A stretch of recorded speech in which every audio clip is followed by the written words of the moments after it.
Hmm, paano daw nagawa yung glow in the dark? Okay, tutorial pero gagawa ako ng glow in the dark na violet. Gusto nyo makita? Tara, tingnan nyo ako.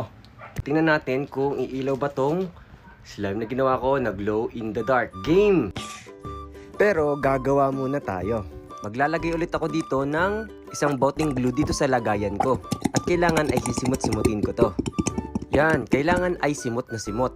Para talagang sulit yung glue na nilalagay ko dito. Yan, okay na to. At ngayon naman ay lalagyan ko to ng color violet na glow in the dark paint. Yan, tingnan natin kung magiging maganda yung kulay nito sa dilim. Ibubuhos ko lahat to para talagang sulit na sulit yung magiging kulay nito mamaya pag natapos yung gawa ko. Ayan, tinaktak ko na lahat ha. At tingnan natin kung magiging maganda ang magiging combination ng kulay niya sa glue. Hahaluin ko na to na parang ganito. Yan, halo-halo lang hanggang sa maghalo yung kulay nung glue at nung glow in the dark paint. Yan, okay na to. Pero parang hahalo-haluin ko pa to ng konti pa. Yan. Para talagang kapit na kapit yung kulay dun sa pinaka-glue. Yan, ang ganda ng kulay, no? Sino may favorite ng color violet? At pwede naman kayo mag-comment kung anong susunod kong gagawin na glow in the dark na kulay. Sa tingin ko ay maganda na ang pagkakahalo ng glue at nung glow in the dark na paint. So lalagyan ko na to ng activator. Yan. At ngayon ay hahalu-haluin ko na ulit ito para maghalo na yung activator at yung glue na ginagawa natin para maging slime na siya at mabuo. Yan, tingnan nyo, biglang nabuo na siya, di ba? Hahalu-haluin lang natin ito ulit at kapag nakikita nyo na nabubuo na ay pwede na itong ilagay sa working board. Yan.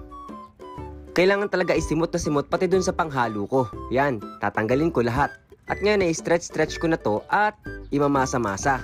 Kukunin ko din yung mga natira pa dun sa may baso para talagang sulit yung ginagawa nating slime. Yan, okay na to. Pipisil-pisilin at imamasa-masa natin para mabuo na yung slime na ginagawa natin na parang ganito. Yan. Kailangan ay maayos yung pagkakahalo at pagkakamasa dito sa slime na ginagawa natin para talagang maging maganda yung texture niya. At tingnan nyo, nabubuo na siya. At nakita nyo yung kulay ng slime na ginagawa ko. Ang ganda, di ba? Color violet. Magiging maganda kaya ang kulay nito sa dilim?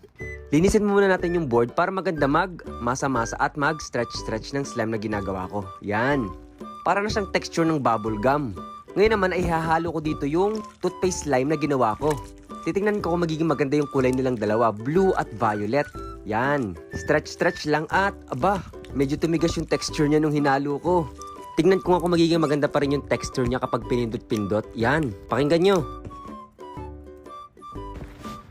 At ito na, moment of truth. Titingnan natin kung iilaw ba tong slime na ginawa ko na glow in the dark. Game! Tara! Papasok ako dito sa aparador para makita natin kung iilaw talaga siya. Wala kasi si Troy dyan eh. Ako tuloy yung papasok dito. Ang sikip pa naman. Uy! Kulay violet nga. Ang galing.